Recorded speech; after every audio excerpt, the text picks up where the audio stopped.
Spencer Ross with One Step Forward, and this week I want to talk about being afraid, being nervous. What does that mean? What does that mean to you? What does that mean to me? It means different things to different people, but to me, being afraid means not trying. Okay? The other day, a guy who I talked to and I respect said, "Hey man, do you want some feedback?" And I said, "I would love feedback." He's like, "Are you sure?" Like, yes, I'm sure. It's hard to give feedback.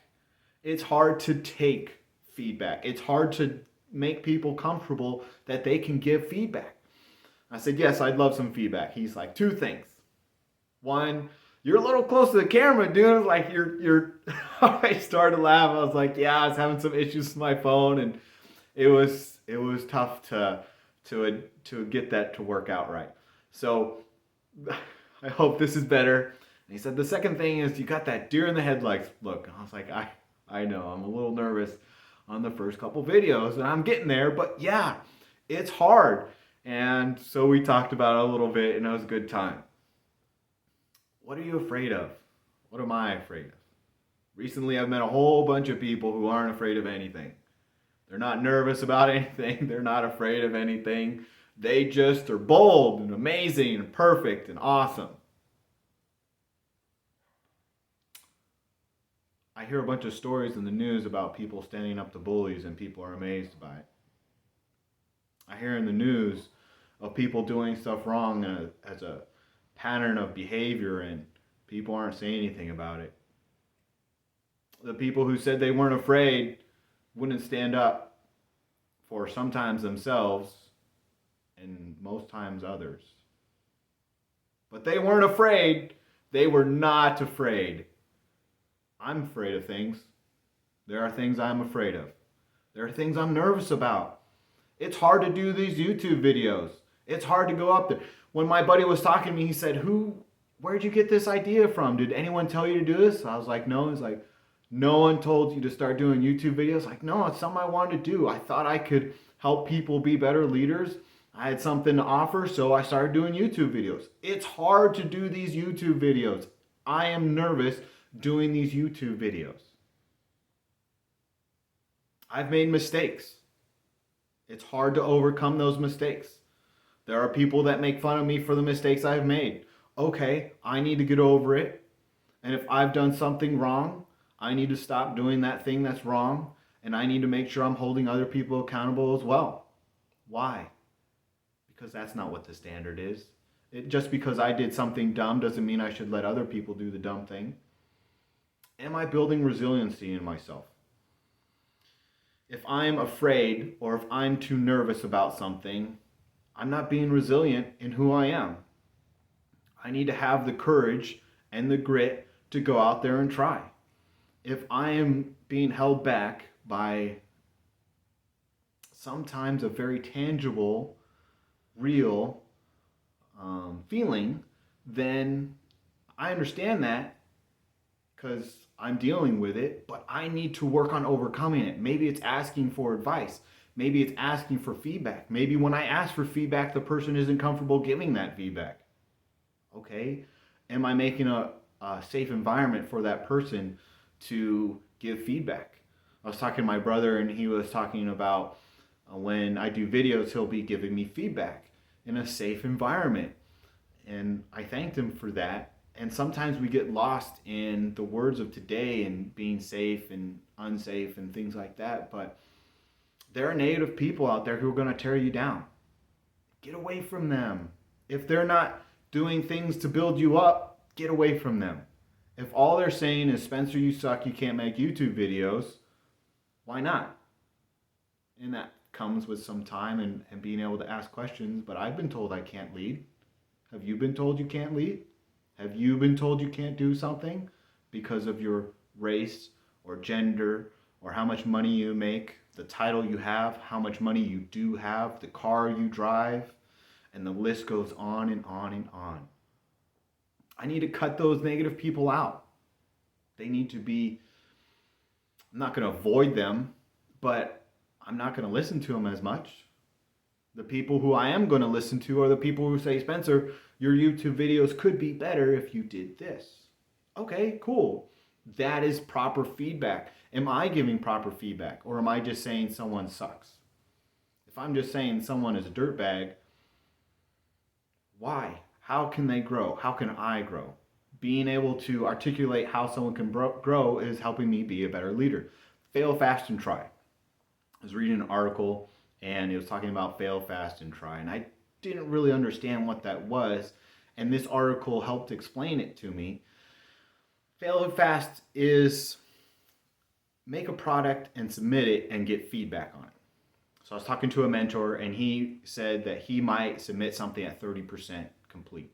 And I was thinking to myself, I would never submit anything at 30% complete. It would be 90 or 100% complete. And he said the reason why he would submit it at 30% complete instead of 80 or 90% complete, because he would never turn something in at 100% complete before he got feedback on it, is because he didn't know if it was the right thing to do. As he started working with someone more, he would know the direction that that person wanted the presentation in. Maybe the person wants slides. Maybe the person doesn't want a PowerPoint presentation. Whatever the case may be. But by submitting something at 30%, he would get feedback faster so that he wouldn't waste his time and get something completely done.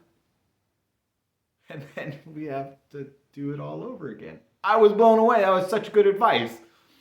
I need to be comfortable in submitting something that's not done. That makes me nervous. I like completing stuff. I need to work on that. That's something that will help me, and it's something I need to work on. But I need to try. If I'm not willing to try, am I holding myself back because of some misperceived notion, or sometimes reality is true? Sometimes people have been abused, whether verbally or emotionally or physically, so much that they are being held back by something. Or sometimes I'm being held back by something. Am I going out there and trying? Am I getting out of that environment, being in a new environment, and trying again? It's hard to stand up for yourself and others. It's hard to ask for feedback. That's a way of standing up for yourself. Hey, what do you think of this? I'm making YouTube videos. What do you think? It's easy to use that as example, but what example do you have in your life? What other examples do I have in my life? If I'm working out and I'm training for a marathon, am I taking feedback on how I run? It's hard to stand up for others sometimes. Sometimes that person's scary. Sometimes that's the boss that you got to say, you're using inappropriate language. That racial slur that you're using is wrong. Do not use that. Well, I'm the boss. Okay. Sometimes nothing more needs to be said. Just tell them to stop. But it's hard to do that. It is hard to do that. Asking for advice and feedback. So when you're asking for advice or feedback, are you accepting it? Sometimes you don't always need to accept it, but obviously with the camera, I moved back a little bit, and that was good feedback, and he explained to me, and also the deer in the headlights look. And you're going to get that more with trying, but if you're on a sports team, or you're doing a presentation, or you're trying to start a company, or whatever the case may be, are you trying, failing, and then quitting? If you're doing that, then you don't have resiliency. You're not using the courage that you have, because you are amazing, to go through and try and try and try again. I saw a picture of someone saying that obviously you haven't heard of the little story of the story of the little engine that could. My mom had a little thing that was on the wall saying, I think I can, I think I can, I think I can, of a little train going over a mountain, and on the bottom side of the mountain it said, I know I can, I know I can, I know I can. Are you trying? It's hard to make an unpopular decision. Let's say you're the coach of a team and you decide to go for it. It's the bottom of whatever, and you decide to make that decision. Baseball, football, soccer, whatever the sports analogy is, business decision. You take that gamble, you take that risk, and you lose. Well, you're going to take some criticism for it. Are you going to freeze up and not make the decision, or are you going to go forward? Not making a decision is sometimes a decision. Someone makes a sexual joke. Are you going to say something? Are you going to tell that popular person who's always making the jokes and they make that one racial joke to knock it off? Or are you going to let it slide by because they're the popular one? They're always making people laugh. Sometimes you need to pull someone to the side and tell them. Sometimes you need to do it in front of the group. It's hard to be the bad guy. It's hard to be the good guy. Have a solution and try things out. Have an idea of what you want to do.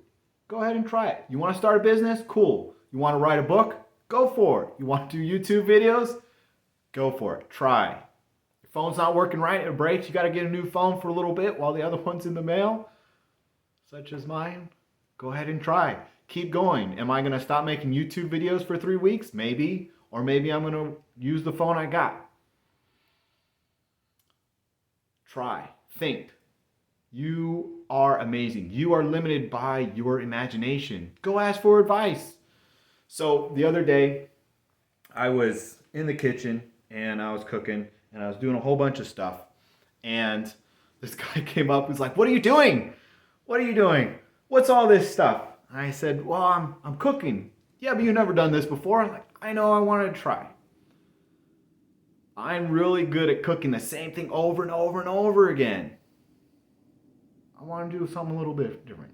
My brothers, my mom, my stepmom, amazing cooks. My dad, amazing cooks. And I'm an amazing cook too if I have a recipe and I can do it exactly to the recipe. I wanted to try something different. Was it good? It was okay. It was edible and it tasted okay.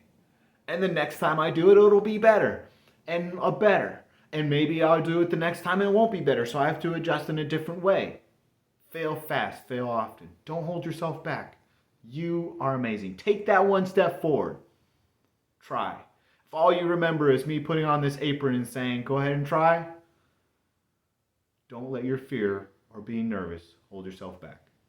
Have a great week. Spencer Ross with One Step Forward.